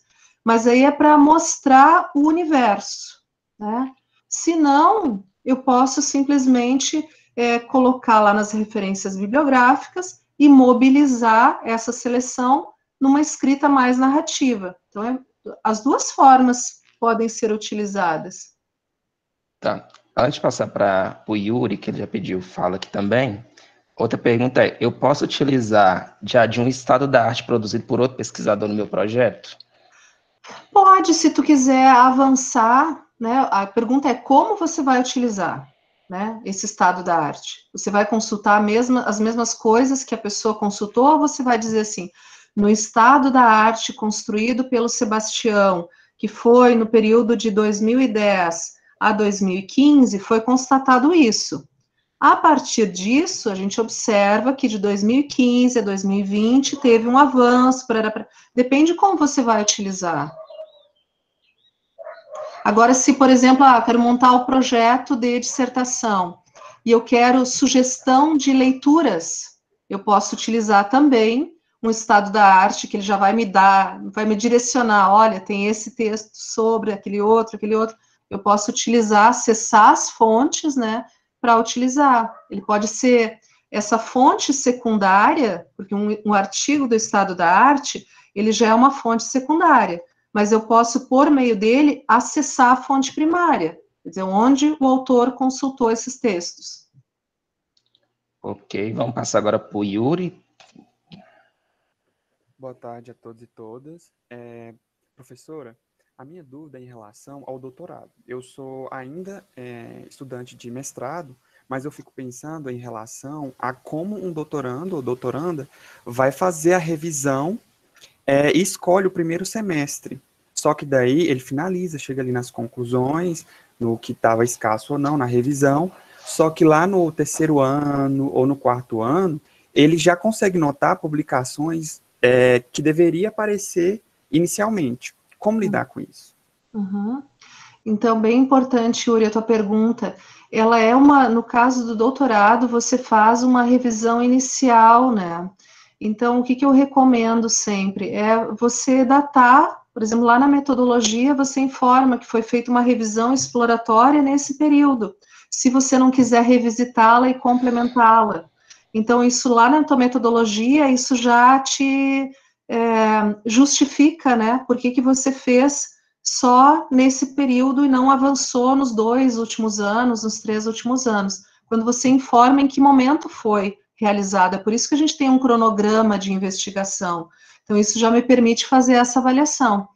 A outra possibilidade é você, em tendo avançado, você ir complementando essa sua revisão, se você tiver condições de complementá-la.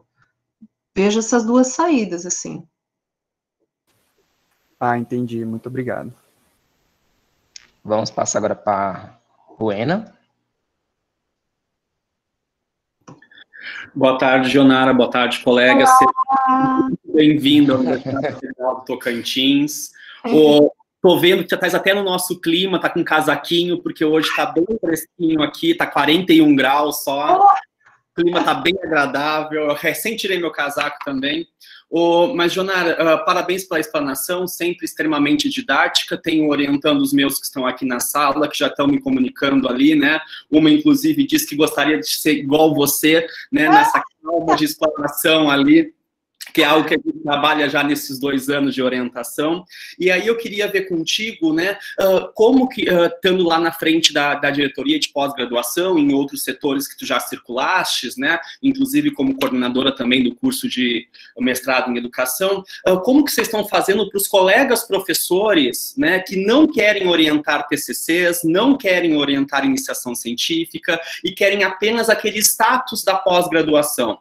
Aqueles status que a gente sabe que quem está lá, que não é tão bonito assim, porque, como bem comentastes, né, cada manuscrito a gente lê inúmeras vezes, né, e inclusive por uma questão de defasagem de aprendizagem, inclusive a gente se dá conta também dos erros de língua portuguesa, né, que nos tomam também um tempo de orientação. Atrelado a isso, como que a diretoria de pós-graduação lá tem feito, né, as questões dos tempos? Porque eu tenho colegas que fazem questão dos orientandos ficarem 2 anos e meio, 3 anos e meio, inclusive como fonte de trabalho para esses orientadores, né? Entre aspas, mão de obra para continuar as suas pesquisas. Se vocês têm pensado um pouquinho sobre isso lá também. E como que tem ficado, assim, que dica você pode dar para os mestrandos, iniciação científicas, orientando de TCC e colegas professores que temos aqui também, sobre as questões recorrentes de trocas de orientadores e trocas de pesquisa. Às vezes o sujeito fica pesquisando 1 ano e meio um tema e faltando um semestre para ele concluir um curso de mestrado, ele muda abruptamente de tema. Como que você tem pensado isso lá, ou a tua vasta experiência, né, nos programas que você atua? Fala para a gente um pouquinho sobre isso. Obrigada. Bem, Kelber, obrigada. Um conjunto de várias perguntas. Bem, em relação a essa política de indução que eu diria política de indução aí, a permanência do docente na pós-graduação, a gente tem trabalhado sempre e reforçado a necessidade da política de credenciamento e recredenciamento. Agora, esse ano, nós elaboramos a proposta de planejamento estratégico da pós-graduação, em que cada programa de pós-graduação também é obrigado a elaborar o seu planejamento estratégico. E o planejamento estratégico, ele é construído em cima das dimensões que são avaliadas pela CAPES e também pelas dimensões que a instituição considera relevantes para o seu desenvolvimento. Então, a partir de uma perspectiva interna e externa.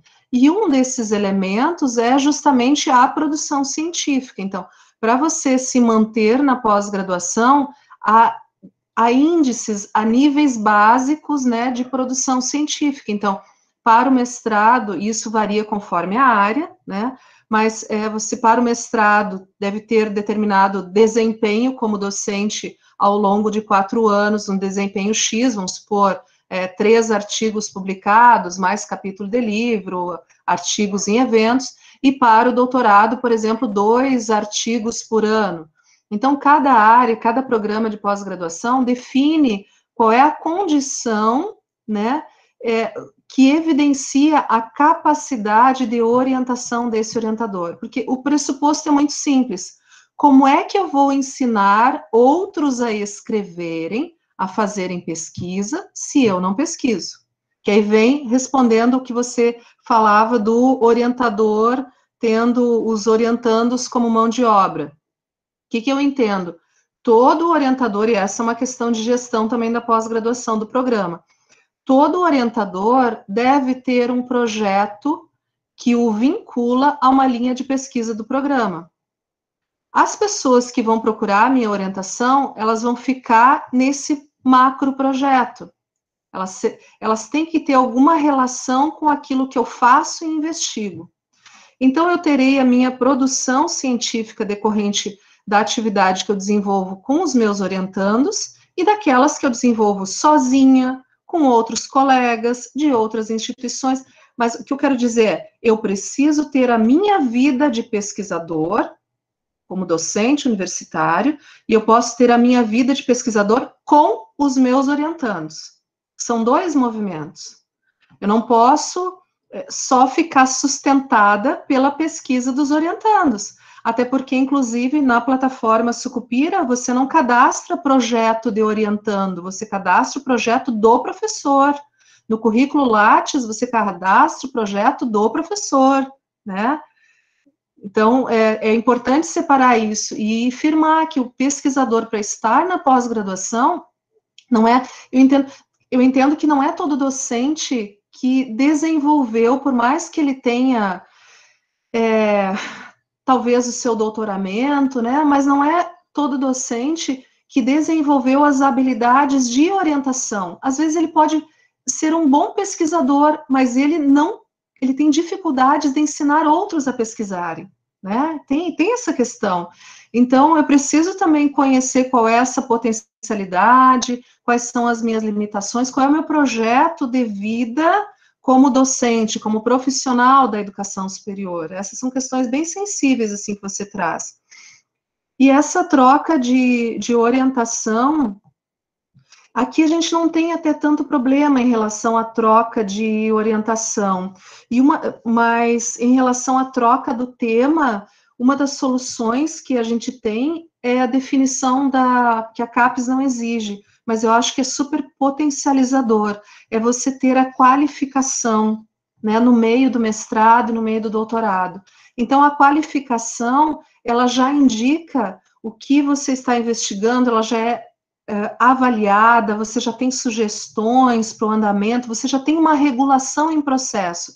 E com isso, você já...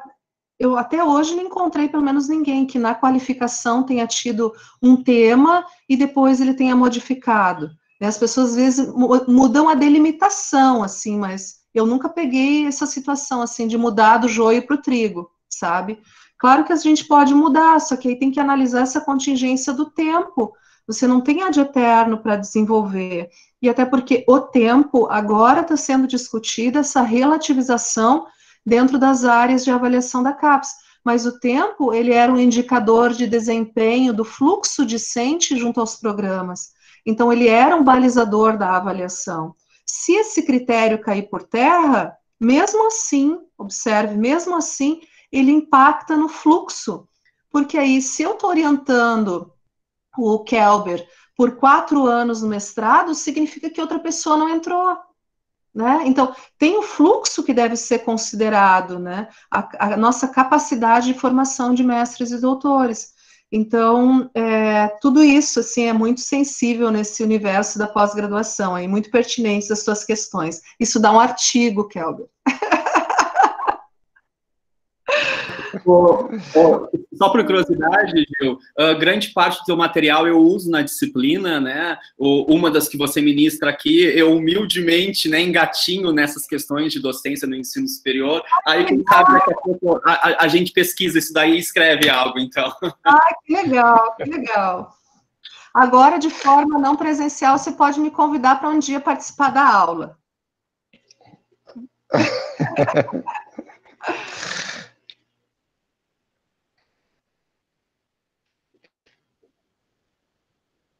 Jonara, Oi. O José pergunta assim, há uma tendência por parte dos investigadores principiantes a privilegiar a pesquisa de campo em detrimento da pesquisa bibliográfica. Você pode comentar sobre isso? Porque, olha só, a pesquisa de campo, eu sou apaixonada por pesquisa de campo, acho muito legal, mas como eu vou olhar o dado? Quer dizer, qual é a minha capacidade de ver ou de perceber aquilo que está nas entrelinhas, aquilo que está escondido, as diversas probabilidades do que pode ser isso, do que pode ser aquilo. Se eu não ampliar a minha compreensão, e é isso que eu acho que tem que ficar claro, assim, uma revisão de literatura, uma pesquisa bibliográfica é para eu, pesquisador, ampliar a minha capacidade de compreensão. Então, eu abro as janelas, né? Aí eu consigo ver as coisas, porque eu posso ter uma janela super, né? A janela está aberta ali e eu só enxergo o vaso de flor lá fora, eu não enxergo o que está atrás do vaso de flor lá fora, né? Então, por isso, a gente pode achar mais legal essa parte de pesquisa de campo, mas a minha percepção do campo, sobre o campo, para o campo, é orientada pelas chaves de leitura, pelas ideias que o meu pensamento mobiliza. O Catito balançou a cabeça. Catito, concorda comigo, Catito? É que a questão foi minha. O Sebastião chamou-me de José, mas fui eu próprio, José Catito. Foi ele mesmo. Deixa-me então perguntar-te se o que acabas de dizer também vale no caso dos problemas sociais, no sentido de que há uma tendência de se pesquisar problemas sociais, pelo menos nas ciências sociais, como se este fosse o único objeto de estudo das ciências sociais. Portanto, esquecendo um pouco a estrutura social e todos os outros aspectos da vida humana, digamos assim. Então, parece-me que muitas vezes, quando se estudam problemas sociais, a vontade, o impulso, se me passam esta expressão, é de resolver problemas sociais, então identificar alguns específicos, talvez num contexto muito bem definido, sem se ter em conta o que já se escreveu sobre aquele problema em termos gerais, talvez num outro contexto ou noutros contextos, e, portanto, parece-me que perde-se, assim, a visão geral do problema, talvez das soluções que já foram encontradas, talvez discutidas sobre aquele mesmo problema. Uhum. É um pouco uma maneira, como dizer, às vezes, talvez pós-colonialista, pelo menos no nosso contexto, de dizer, olha, se os brasileiros resolveram este problema desta maneira, não tem nada a ver conosco, então não devemos nem sequer ler o que eles escreveram sobre este processo. Nós devemos encontrar as nossas estradas, porque somos, digamos, diferentes dos brasileiros. E, pois, não sei se vês da mesma maneira que eu vejo este problema, esta questão. Uhum. Entendi essa colocação, porque aí você recorta tanto o fenômeno como se ele fosse passível de ser analisado, um excesso de reducionismo, né, Catito? Isso, porque você esquece que todo fenômeno social, ele é decorrente de uma produção cultural e histórica. Se você contextualiza esse cultural e histórico, você consegue diferenciar uma resposta que foi dada no Brasil, uma resposta que foi dada em Angola, mas você vê pontos de conexão também. Então, o fato de dizer, mas o que é nosso é próprio nosso, não é tão próprio assim. Vocês foram colonizados pelo norte, nós também fomos colonizados pelo norte. Nós falamos língua portuguesa, vocês também falam língua portuguesa, as nossas chaves de leitura. Quem trabalha com a parte de linguística, que não é o meu caso, mas a gente sabe, pessoa que pensa em língua inglesa, a estrutura de pensamento, como se organiza, é diferente da língua portuguesa, a começar por aí. Então, há essas similaridades e essas diferenciações que eu posso recontextualizá-la, inclusive nos fenômenos sociais. Mas sempre é importante essa revisão de literatura, sempre, sempre. Não posso dizer, porque senão parece, é muita pretensão do pesquisador, parece que ele já sabe tudo e ele tem plenas capacidades de andar sozinho, né, e resolver os problemas sociais. E às vezes ele esquece dessa implicação política, histórica, antropológica, né, psicológica, porque às vezes também ele olha só pela lente da sua área e esquece a conexão com as outras áreas. Que os problemas sociológicos, educacionais, eles são problemas complexos. Então, você precisa, quanto mais ancorado estiver em várias chaves de leitura, melhor, né? Sim. Se posso acrescentar um ponto, talvez, que penso que pode interessar a Rowena Kelber, que em Angola, nos cursos de sociologia, há uma disciplina que se chama Problemas Sociais de Angola. A minha pergunta é sempre, mas existem problemas sociais exclusivos a Angola? Então, muito bom. Ainda mais em uma sociedade globalizada. Olha só, nós estamos integrados de sul a norte do país e no outro lado do Atlântico, quer dizer, e a gente está falando sobre educação, o quanto há, porque aí você tipo, tem uma tendência a excessos de particularismos, né? E há tendências também a generalizações indevidas. Então, nem isto, nem aquilo, né? Fazemos as devidas adequações aí. Obrigado. Jonara, o Edilson pergunta a seguinte questão para você aí. Pode, em poucas palavras, resumir como ter uma revisão de literatura eficiente e em pouco tempo, já que muitas das vezes é necessário ler muitos livros e jornais? Então, vou devolver a pergunta. O que é uma revisão? Vou devolver. O que é uma revisão de literatura eficiente? Né? Porque, para mim, uma revisão de literatura eficiente, ela vai ser ela vai se dar em função do recorte que eu quero abordar, a intenção daquela revisão de literatura.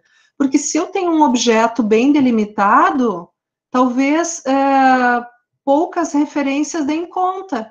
Agora, se eu quero olhar para muitas coisas, talvez eu tenha que construir essas conexões. Então, depende da pergunta que está orientando a revisão de literatura para você avaliar se ela foi eficiente ou não, se ela foi suficiente ou não.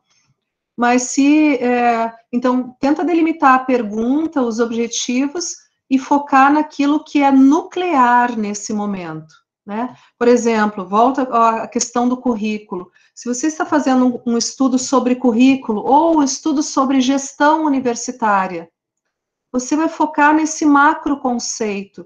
Você não vai abrir a gestão universitária para a gestão financeira, para a gestão de processos, para a gestão do... Quer dizer, eu vou focar em um macro conceito. Aí talvez você consiga fazer de forma mais rápida, né, essa revisão.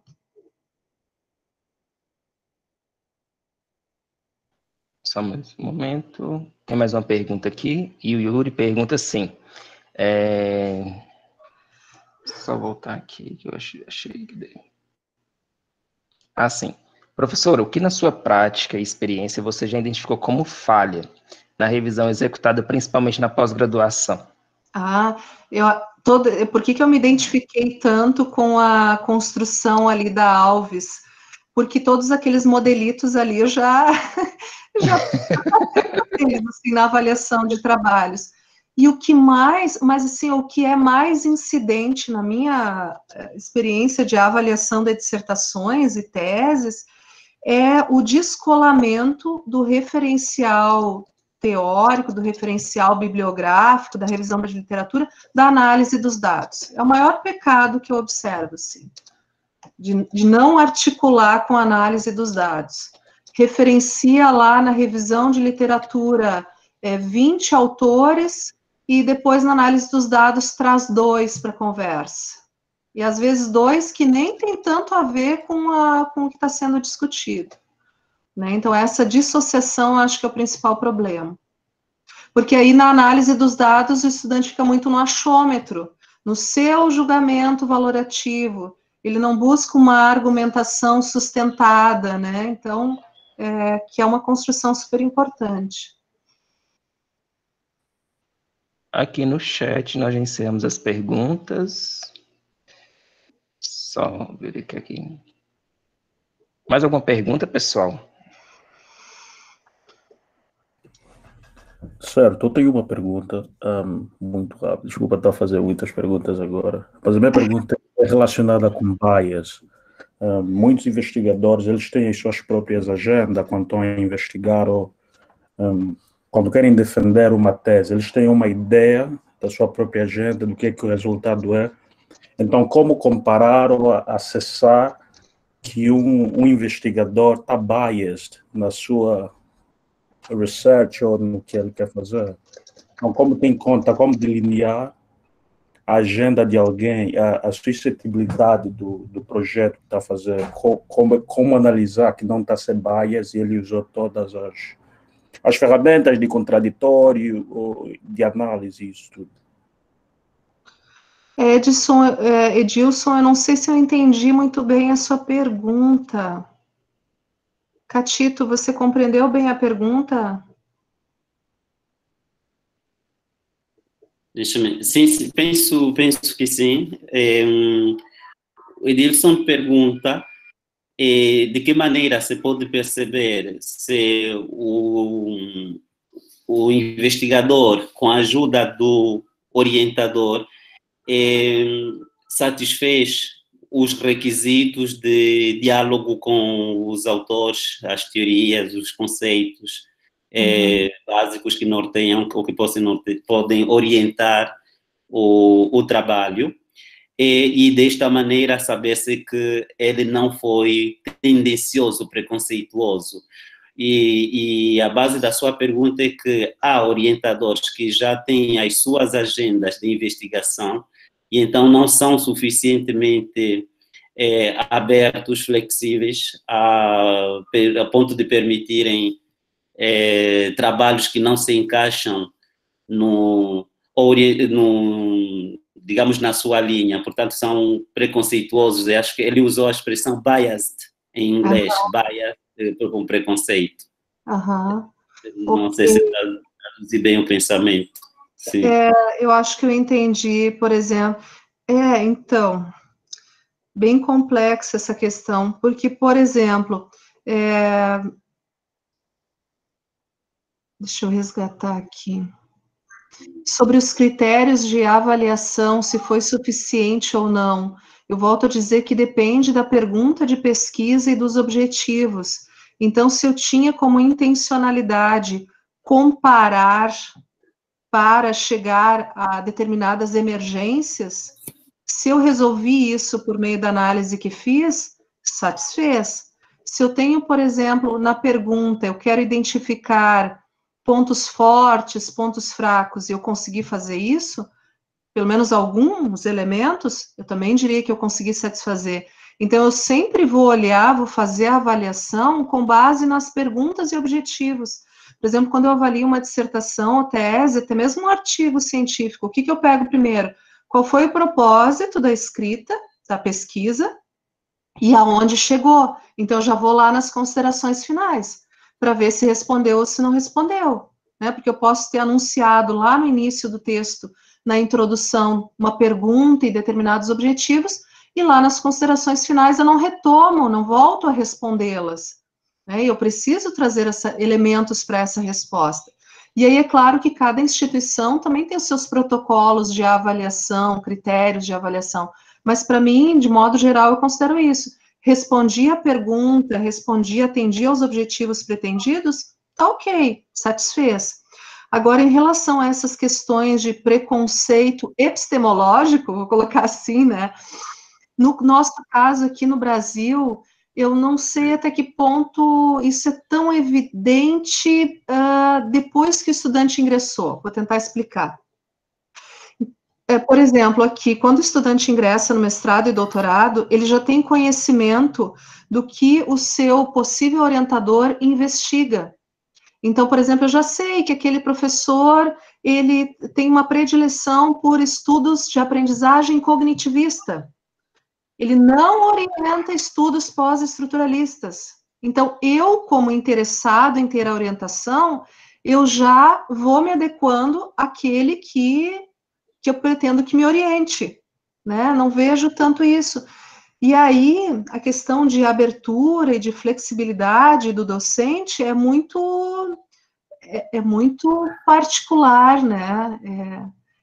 Se, por exemplo, o orientador, ele já satisfez todas as suas perguntas, as suas curiosidades como investigador, ele pode se abraçar num autor e morrer abraçado nele.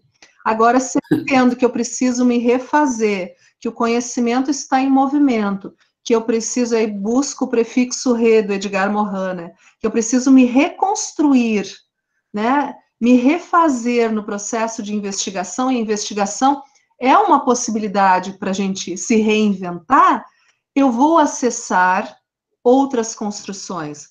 Não é porque eu não utilizo, não tenho uma predileção por estudos pós-estruturalistas que eu nunca li Foucault, ou que, por exemplo, eu não utilizo Karl Marx, eu nunca vou fazer leitura de um texto marxista. Justamente eu tenho que conhecê-lo para poder criticá-lo. Como é que eu vou dizer que não gosto, manifestar esse preconceito se eu nunca acessei? É quase como um comportamento infantil. Eu não quero comer banana, mas eu nunca experimentei, eu não, nem sei o sabor, mas eu não quero, né? Então, são questões, Edilson, que envolvem a ética profissional, a capacidade de flexibilidade, né? E no fundo tem uma relação com o próprio conhecimento, com o entendimento de que há uma verdade única e absoluta e que aquele marco epistemológico dá conta de respondê-la. Eu já entendo que há muitas verdades circulando, que há muitas reinvenções que precisam ser feitas, né? Então, mas isso é perspectiva, é visão de mundo de cada um de nós.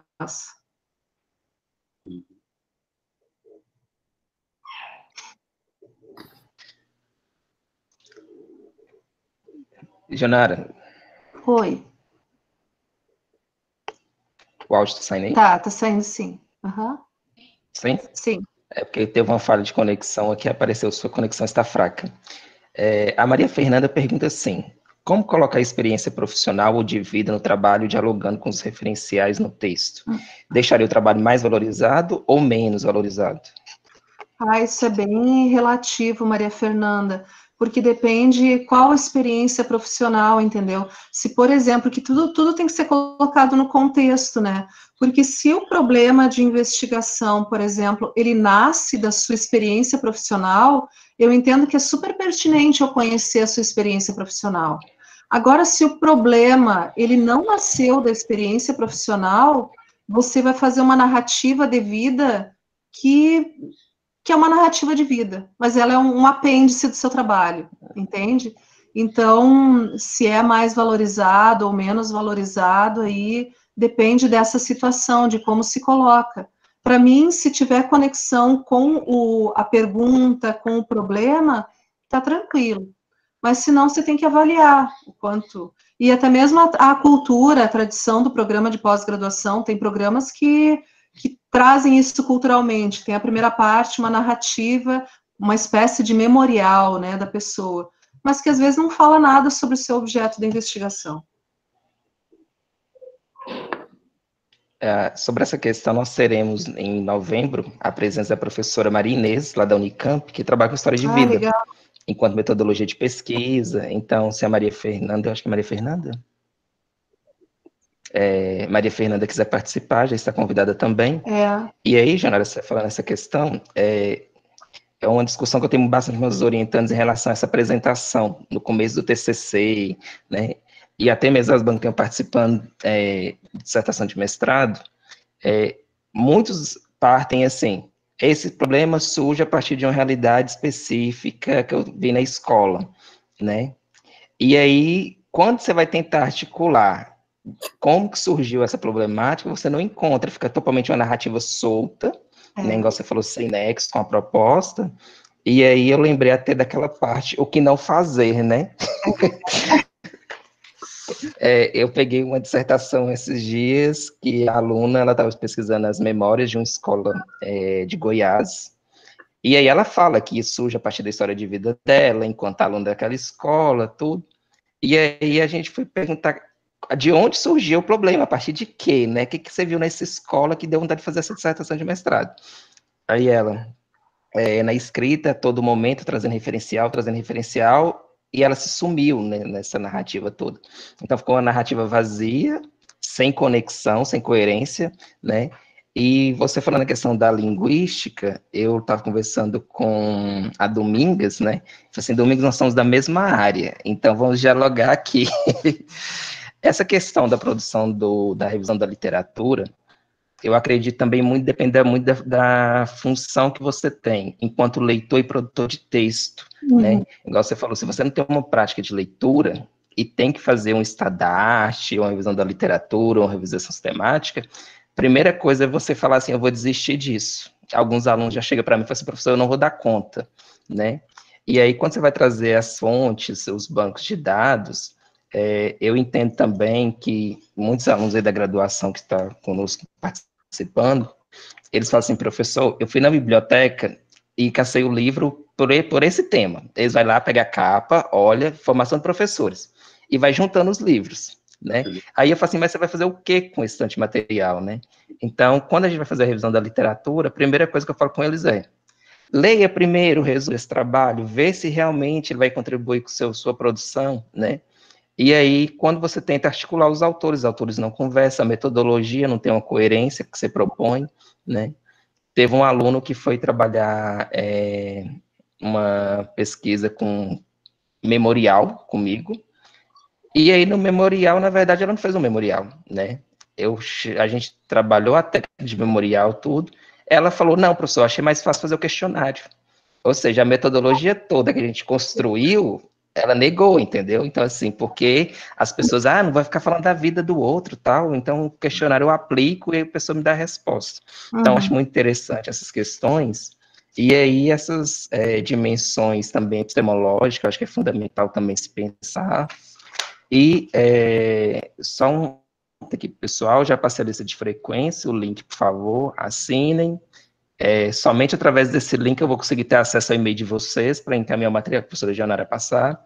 Jonara, se tiver algum artigo, né, eu acho que você colocou algumas referências, também se quiser encaminhar, pode encaminhar. Exceto pelo livro, mas inclusive desses tipos mais comuns que a Alves cita, tem um artigo dela que é dos anos 90, eu vou resgatar e acrescentar ali no slide antes de mandar para vocês. Mas as referências, elas estão todas disponíveis em bases públicas, né, então vocês podem acessar os artigos.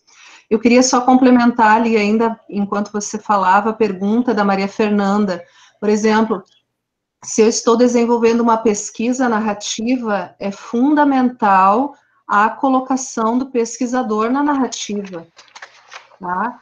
Então, mas aí está vinculado ao que o Sebastião dizia, é a natureza da investigação, todo o seu arcabouço teórico converge com essa colocação da subjetividade do pesquisador, da história de vida do pesquisador. Agora, se eu estou desenvolvendo um outro tipo de estudo que talvez não demande, né, essa arqueologia, essa história de vida aí, talvez eu não seja necessário, né. Sebastião, eu olhei aqui o horário, eu tenho uma outra demanda agora às 4h, outra reunião.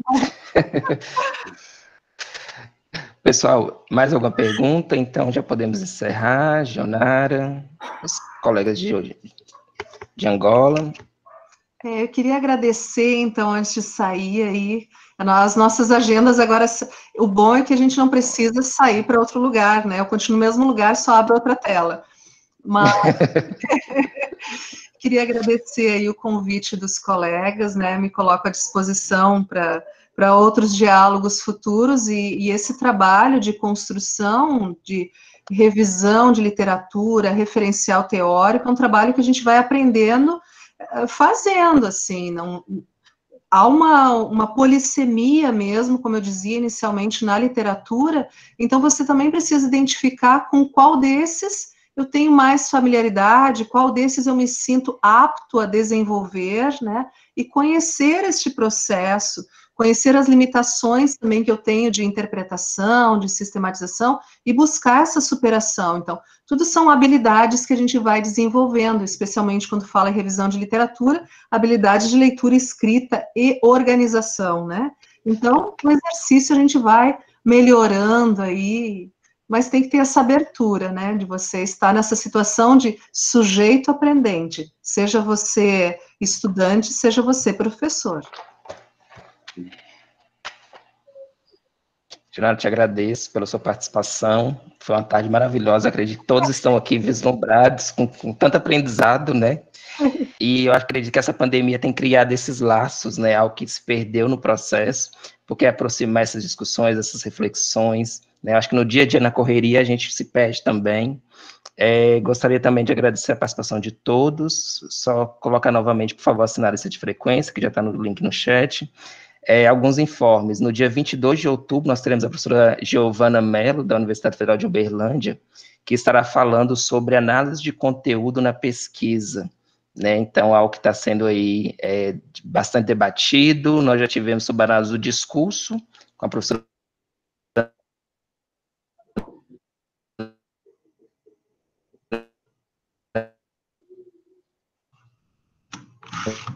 Cristina, com seus orientandos, tá? Vamos estar disponibilizando esse encontro no nosso canal através do YouTube. Eu encaminho o link para vocês também por e-mail. Quem quiser já acessar Café Ciência UFT, tá? Alguns encontros já disponíveis. No mais, Jonara, coloca à disposição. Bom, que bom. Eu coloquei que vou seguir o evento. Tomara que eu tenha disponibilidade nesses dias e horários, assim. Eu super adorei a proposta. Muito bom. Nós que agradecemos e esperamos você na UFT presencialmente para contribuir com o que a Albert falou, né? Você sabe, Sebastião, que o UFT foi uma das primeiras que eu intencionei fazer concurso. E ocorreu que, na época, eu fiz a inscrição, acho que em 2 ou 3 universidades. E da UFT coincidiu com uma universidade aqui do Sul, aí eu optei por não ir. Mas talvez estivesse aí para você ver, né, como são as coisas. Verdade. Mas foi um prazer, viu? Gratidão, gratidão, gratidão. Um beijo grande a vocês. Tchau. Tchau, tchau. Boa tarde, pessoal. Até a próxima. Uhum.